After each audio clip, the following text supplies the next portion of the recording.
और शर्म आनी चाहिए उस इंसान को और उस माननीय को भी शर्म आनी चाहिए कि अपना प्रखंड को जो नहीं सही रख सकता है वो पूरा विधानसभा और पूरे झारखंड चलाने का बात कहता है। जो आदमी को खाने के लिए खर्ची नहीं था वो आदमी आज 10,000 करोड़ का मालिक बन के बैठा हुआ है। इस बार जनता इनका नकार चुकी है और बुरी तरह से नकारेगी।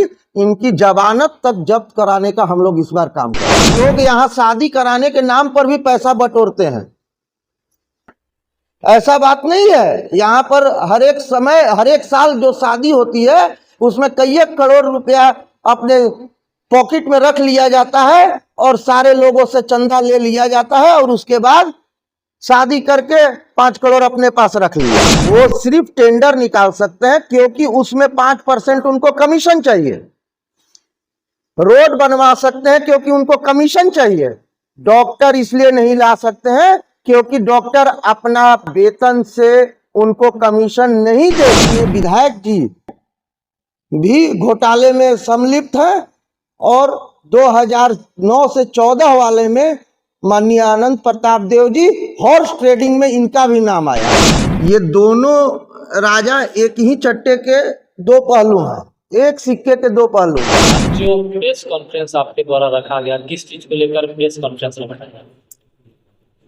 हमारे भनाकपुर का जनता को दो राजाओं के बीच से चंगुल में जो फंसा के रखे हैं दो राजा के बीच में, इसको कैसे समाप्त किया जाए और इन लोग जनता को किस तरह से छल कर रहे हैं, इसी को बताने के लिए हम लोग आज ये प्रेस कॉन्फ्रेंस का आयोजन किया गया।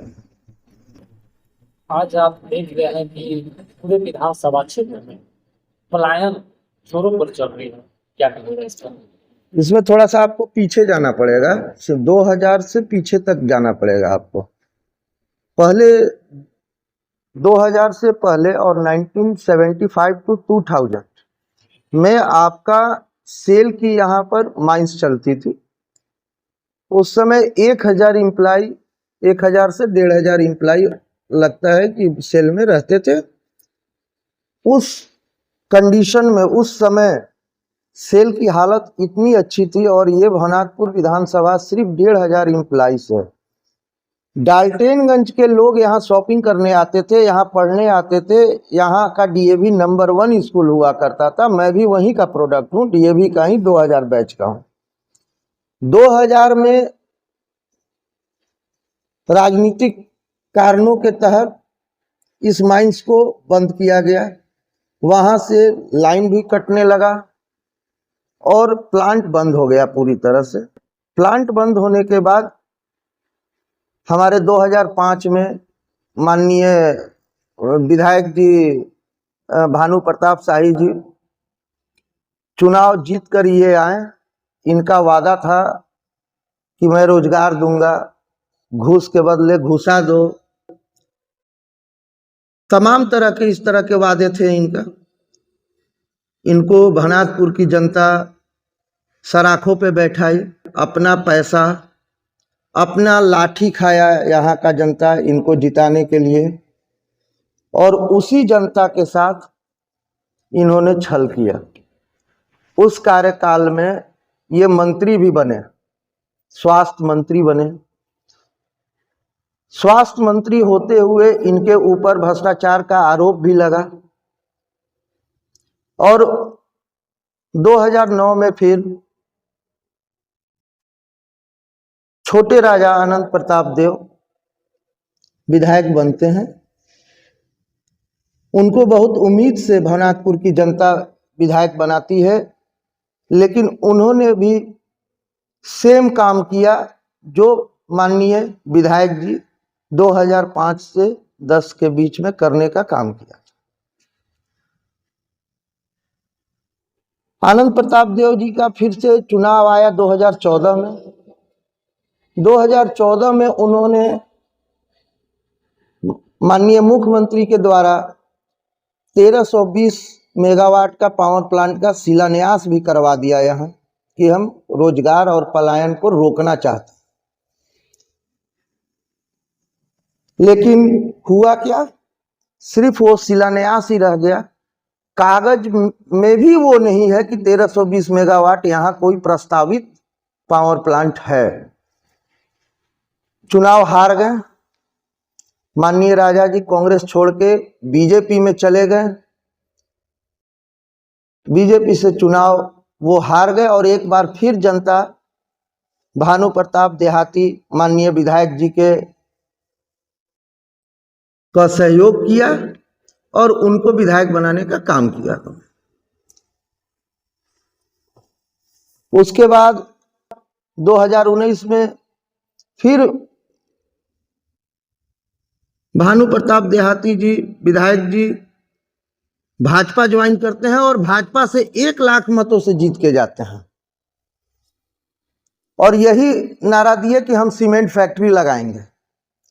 लेकिन आज तक सीमेंट फैक्ट्री लगने का कोई चांस भी नहीं दिख रहा है और ना इनके द्वारा कोई कार्य भी किया गया कि सीमेंट फैक्ट्री लगवा दिया जाए।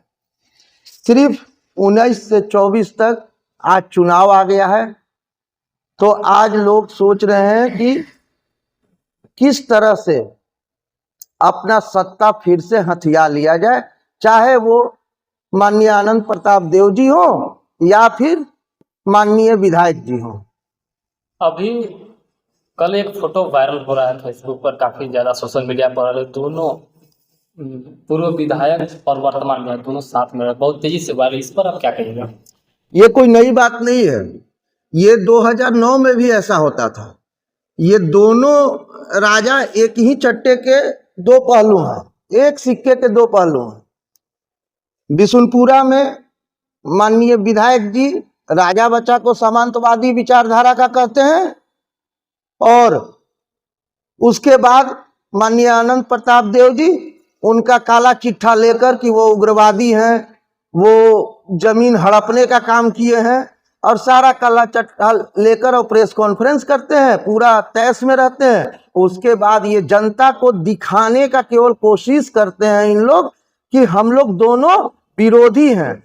एक्चुअल में इन लोग विरोधी नहीं है, इन लोग मिलजुल के सरकार चलाते हैं और मिलजुल कर पैसा का बंटवारा भी करते हैं, इसमें कहीं दो राय नहीं है। माननीय विधायक जी भी घोटाले में सम्मिलित है और 2009 से 14 वाले में माननीय आनंद प्रताप देव जी हॉर्स ट्रेडिंग में इनका भी नाम आया था। इसलिए कोई क्लीन चीट नहीं है, इन लोग दोनों मिलकर केवल और केवल जनता को छलने का काम कर रहे हैं। इन लोगों को कोई काम नहीं आता है, सिर्फ सत्ता में रहने का कोशिश कर रहे हैं और वो कोशिश इस बार जनता इनका नकार चुकी है और बुरी तरह से नकारेगी। इनकी जमानत तक जब्त कराने का हम लोग इस बार काम करें।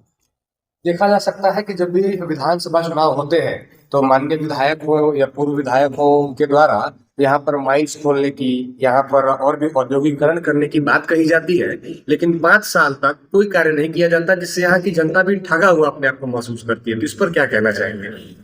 क्रांति ऐसे नहीं आती है। 2000 से लेके 2024 साल हो गया झारखंड को आजाद हुए, बिहार से अलग हुए, लेकिन यहाँ पर वैसे ही लोग बनते हैं और जनता उनसे जब तक सवाल नहीं पूछेगी कि आप क्या किए मेरे लिए, तब तक कोई नेता ऐसा इन लोग नहीं है कि जो आपके लिए कुछ कर सकता है। जो आदमी को खाने के लिए खर्ची नहीं था, वो आदमी आज 10,000 करोड़ का मालिक बन के बैठा हुआ है। अगर वो चाहता तो वो अपने पैसे से 2,000 करोड़ का प्लांट लगा सकता था। जो पूर्व विधायक आनंद प्रताप देव जी से जब हमने पूछा कि आपने 1320 मेगावाट के प्लांट का शिलान्यास किया था, बकायदा उस समय के मुख्यमंत्री जो हेमंत सोरेन थे उनको बुला करके, उसका क्या हुआ? उस पर उन्होंने हमें बताया कि उनके बाद, उनके हार जाने के बाद जो वहाँ के विधायक बने भानु प्रताप शाही, उन्होंने इस पर ढीलासली बरती, जिसके कारण वहाँ पर प्लांट नहीं लग पाया। तो फिर वो बोल रहे हैं कि अगर फिर से जनता उन्हें मौका देती है तो फिर से वो प्लांट लगाएंगे। इस पर आपकी क्या राय है? ये सब झूठ बात है और माननीय मुख्यमंत्री जी अभी मैया योजना चला रहे हैं। पूरे झारखंड का बजट ही है 500 करोड़, 500 अरब का बजट है।